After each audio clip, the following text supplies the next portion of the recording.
हम यहाँ अयोध्या नगरी में हैं और यहाँ पर देखिए कण कण में राम होते हैं, तो राम जी यहाँ पर है भी। कुसुम जी जो है वो लखनऊ से हैं, वो शिक्षिका है। मैं प्रिंसिपल हूँ गवर्नमेंट कॉलेज में जी। और ये उनके पुत्र हैं। आपका नाम? जी, मैं सृजन वर्मा। और आप? राधिका तिवारी। आप पढ़ती हैं उस जगह। तो देखिए ये एक संदेश के साथ आई है यहाँ पर। वैसे तो अगर राम जी का वस्त्र कोई धारण जैसे ही कर लेता है, उस भूमिका में कोई आ जाता है तो वो पूजनीय हो जाता है। ये हमारी समाज की सोच है। चाहे यहाँ पर आपने देखा होगा कि दीपोत्सव पर योगी जी पांव भी छूते हैं जो भूमिका में आते हैं राम जी के, सीता जी के।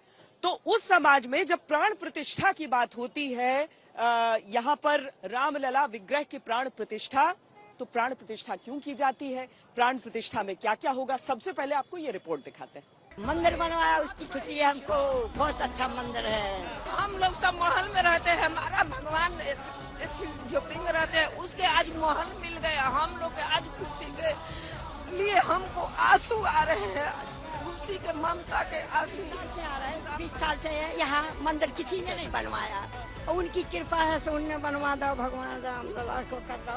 देश दुनिया में फैले करोड़ों राम भक्त के लिए ये तस्वीर वो सुनहरा सपना है जिसका पूरा होने पर वो खुद को भाग्यशाली मान रहे हैं। उनके लिए अयोध्या में जो हो रहा है वो सब कुछ मिलने के बराबर है। लेकिन सवाल ये है कि जिन राम लला को गर्भगृह में लाया गया, जहां पर उन्हें विराजमान किया गया है, वहां पहले राम यंत्र को स्थापित किया गया। ये देखिए, वहां पहले राम यंत्र को क्यों स्थापित किया गया? श्री राम जन्मभूमि तीर्थ क्षेत्र ट्रस्ट के महासचिव चंपत राय की मौजूदगी में वैदिक मंत्रोच्चारण के साथ राम यंत्र की स्थापना गर्भगृह में हुई। लेकिन क्या आप जानते हैं कि आखिर राम यंत्र क्या है और क्यों रामलला की मूर्ति से पहले इस यंत्र को प्रतिष्ठित या स्थापित किया गया? अब ये तस्वीरें देखिए जिन्हें हर भक्त अपनी यादों में बसा लेना चाहता है, क्योंकि ये दृश्य रामलला के अपने घर में प्रवेश करने का है। बीच में रामलला की मूर्ति है जिसे गर्भगृह में पहुंचाते हुए भी लोगों की भक्ति देखी जा सकती है। गर्भगृह में रामलला का पहुंचना उनके भक्तों की जिंदगी का सबसे बड़ा दिन है, क्योंकि प्रभु का जहां जन्म हुआ वहां उनके पहुंचने में एक दो नहीं बल्कि 500 सालों का इंतजार करना पड़ा। इसीलिए क्रेन से मंदिर के अंदर मूर्ति को ले जाते वक्त अयोध्या में उत्सव का माहौल था। ये वो ट्रक है, इसी में रामलला विराजमान है। गर्भगृह में जो रामलला होंगे। आज हमारा सपना साकार हो गया। हम राम भक्तों का एक एक बूंद खून आज एक नारा हर गांव से चीला लाए, हम मंदिर वही बनाए हैं। हमारा सपना पूरा हुआ, मंदिर जो बन रहा है इसके लिए मोदी जी और योगी जी को कोटि कोटि नमस्कार। सपना साकार हुआ है आप लोग का जी, सपना साकार हुआ है, आज हमारा सपना साकार हो गया। राम मंदिर में रामलला की मूर्ति की प्राण प्रतिष्ठा 22 तारीख को पूरी की जाएगी, लेकिन उससे पहले ही प्राण प्रतिष्ठा का अनुष्ठान चल रहा है, जिसकी शुरुआत मंगलवार से शुरू हो चुकी है। हमारा सौभाग्य है कि जो आज हमें भगवान की सेवा करने का मौका मिला है। राम भक्तों को इस घड़ी का इंतजार सदियों से था। रामलला आखिरकार अपने घर पहुंच गए। अब विधि विधान से प्राण प्रतिष्ठा होनी बाकी है। 17, 18, 19, 20, 21, 22 को खत्म समाप्त होगी। 22 को प्राण प्रतिष्ठा हो जाएगी। लेकिन सवाल यह है कि मंदिर में लकड़ी का यह अस्थायी शिखर क्यों बनाया जा रहा है? ये देखिए, ये शिखर लकड़ी का बना है जिसके चारों तरफ कपड़ा लगाया गया है। तो क्या प्राण प्रतिष्ठा के लिए मंदिर का पूरा बनना जरूरी है? इसे लेकर उठ रहे सवालों को लेकर हमने जगत गुरु स्वामी राम भद्राचार्य से बात की, जिन्होंने उद्घाटन से पहले पनपे इस विवाद को गलत बताया। गर्भगृह का निर्माण हो चुका है। गर्भगृह में रामलला मूल प्रतिष्ठापित होने थे, तो गर्भगृह बन गया। अब तो दूसरे तल्ले पर सीताराम जी जब राजकीय वेश में विराजेंगे तो उनका शिखर बनेगा। तो शिखर का प्राण प्रतिष्ठा से कोई लेना देना नहीं है, लेकिन प्राण प्रतिष्ठा कौन कर सकता है और उसमें कौन यजमान हो सकता है? इन सवालों से पहले प्राण प्रतिष्ठा को समझना जरूरी है, जिससे जुड़ा पूजन 22 तारीख से पहले ही शुरू हो चुका है। प्राण प्रतिष्ठा हम समझना चाहें कि ये क्या है? ये विग्रह में चेतना की, वैदिक मंत्रों से चेतना का संचार करना। जो पाषाण का विग्रह भगवान का बन रहा है उसमें चेतना का संचार। रामलला की तो हो नहीं रही वो तो प्राण प्रतिष्ठित पहले से है। एक जो दूसरी मूर्ति भगवान की 5 वर्ष की बन रही है उस पर प्राण प्रतिष्ठा हो रही है। हमने तो नाड़ियां चलते देखी हैं प्राण प्रतिष्ठा के बाद।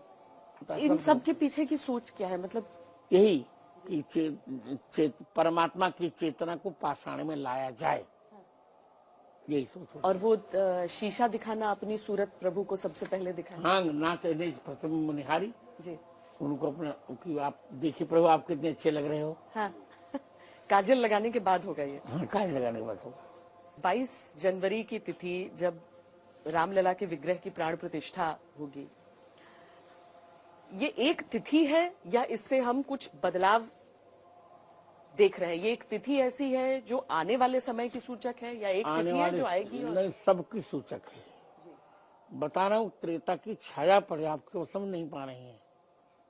त्रेता की छाया आ रही उसी समय।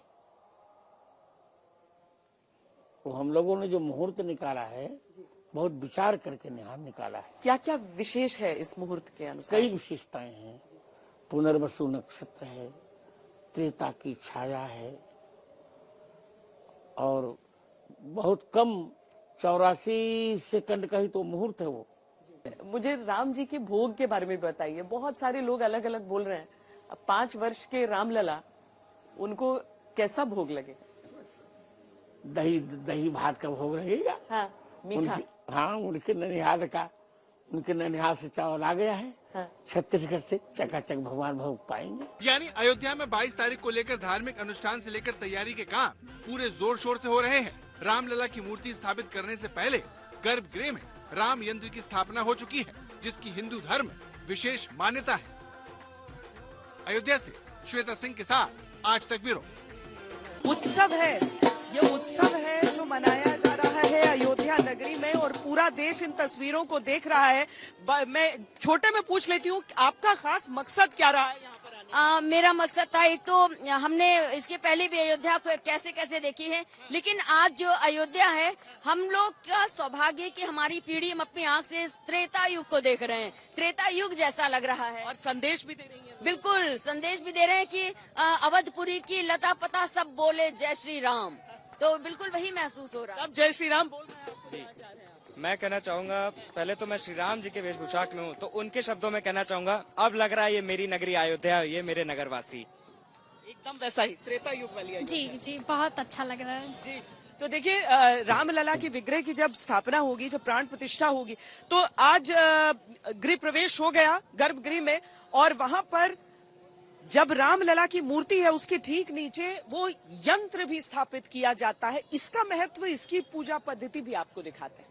आपको बता दें कि भगवान राम के विग्रह को गर्भगृह के आसन पर रख दिया गया है। रामलला की मूर्ति को आसन पर स्थापित करने में कुल 4 घंटे से ज्यादा का वक्त लगा। पूरे मंत्र और पूजन विधि के साथ भगवान राम के इस विग्रह को आसन पर विराजित किया गया। इस दौरान मूर्तिकार योगीराज और कई संत मौजूद थे। हालांकि आखिरी तौर पर 22 जनवरी को प्राण प्रतिष्ठा होगी, लेकिन पूरी तरीके से ढकी हुई रामलला की मूर्ति अब उसे आसन पर विराजमान कर दिया गया है। लेकिन सवाल यह है कि राम के विग्रह से पहले ये राम यंत्र क्यों स्थापित किया गया? इसका क्या महत्व है? इसी पर विग्रह क्यों रखा जाता है? ये कौन है? इसे आखिर कौन बनाता है? मूर्ति स्थापना के लिए यंत्र पूजन के इस महत्व के बारे में हमने श्री राम कुंज पीठाधीश्वर डॉक्टर रामानंद दास से पूछा। सबसे पहले यंत्र प्रतिष्ठित होगा, यंत्र स्थापित होगा वैदिक विधि से। यंत्र के ऊपर भगवान जो श्री राम लला का विग्रह बना है, उस विग्रह की प्रतिष्ठा होगी। अच्छा जी, इस यंत्र के बारे में अगर पूछें, इसको हाथ से ही लिखा हुआ है जितना कुछ लिखा है, और देवता? हाँ, तो यंत्र का उल्लेख जो है दोनों प्रकार का है। जो मशीनों में भी बनता है, लेकिन ये विशुद्ध विद्वान जो रामानंदी वैष्णव परंपरा के आचार्य हैं, उन्होंने प्राय वो अहमदाबाद और वृंदावन से जुड़े हुए हैं, तो उन्होंने ही इस यंत्र का निर्माण किया है, जो प्रतिदिन 16,000 मंत्र का जप करते थे, और मंत्र का जप करके फिर उन्होंने यंत्र का निर्माण किया। जैसे मूर्ति के निर्माण करने वाले लोग हैं, नियमित राम स्तवराज, राम रक्षा स्तोत्र, रामचरित मानस और वाल्मीकि का वो पाठ करते थे, और उसके बाद वो विग्रह पर हाथ लगाते थे डेली। उसी तरह से यंत्र भी नियमित पूजित है, और जिन्होंने बनाया वो भी भगवान के बड़े भक्त हैं, और वो यहाँ पर आया, तो उस यंत्र पर भगवान के श्री विग्रह की प्रतिष्ठा होगी।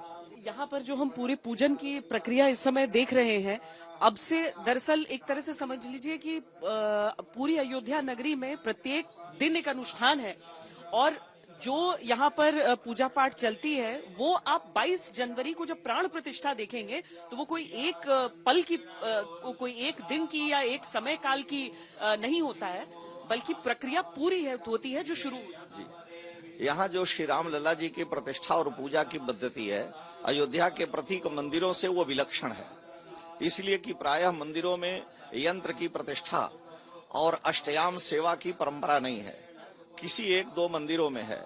लेकिन यहाँ पर श्री राम लला की जो पूजा होगी, एक तो यंत्र पर प्रतिष्ठा होगी, विशुद्ध वैदिक विधि से होगी, और तीसरे अष्टयाम सेवा भगवान की होगी। इस बातचीत के दौरान हमने देखा कि एक नहीं बल्कि 2 यंत्रों की पूजा हो रही है। आखिर ऐसा क्यों किया जा रहा है? ये 2 यंत्र आपको दिख रहे हैं। एक यंत्र ये जो दिख रहा है बड़ा यंत्र, इसको ताम्र में बनवाने का विचार भी यह एक था कि इसकी आयु बहुत अधिक लंबी रहेगी।